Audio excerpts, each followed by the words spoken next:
Cycle बेच के party चलाने की खान साहब ने जलसे के अख्ताम पे मेरे से पूछा कि ये जलसा किसने करवाया, तो उस वक्त के जो पंजाब के जनरल सेक्रेटरी थे आसिफ साहब, उन्होंने कहा कि ये इस बच्चे ने कराया। खान साहब मुझे कहते भी कैसे करवाया। मैं बच्चा था, मैंने पॉकेट से फौरन वो डायरी निकाली और जिस पे लिखा हुआ था 100 रुपए इसने दिया, 300 इसने दिया और एक जगह पे लिखा हुआ था 3700 रुपए। कहते ये कहाँ से आया। मैंने कहा खान साहब पैसे नहीं थे, मैंने अपनी साइकिल बेच दी है।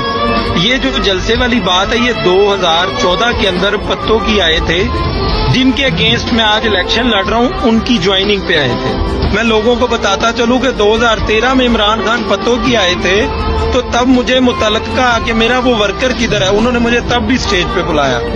साइकिल बेच के तरीक इंसाफ शुरू की थी, हमारी सरकार को इंशाल्लाह तरीक इंसाफ कभी नहीं भूलेगी। आज से 40 साल पहले भट्टो साहब आए थे पत्तों की, इमरान खान वो भट्टो साहब से लोगों ने कहा आपका कैंडिडेट कौन होगा, तो भट्टो साहब ने कहा कि मेरा कैंडिडेट होगा अल्लाह दिता साइकिल वाला।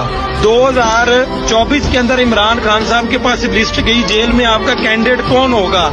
उन्होंने तारीख ने अपने आप को दोहराया। इमरान खान ने कहा कि वो बच्चा जिसने साइकिल बेच के पार्टी चलानी शुरू की थी, आज वो मेरा कैंडिडेट होगा। जिस दिन से मेरे टिकट का ऐलान हुआ है, गुलामी ना मंजूर लेकर मैं सड़कों पे हूँ। मैं अब तक अपने घर नहीं गया जिस दिन से मुझे टिकट मिला है, और मैं जब तक जीत नहीं जाता मैं अपने घर नहीं जाऊंगा। मैं इमरान खान का अलम बुलंद लेके इंशाल्लाह चलता फिरता रहूंगा।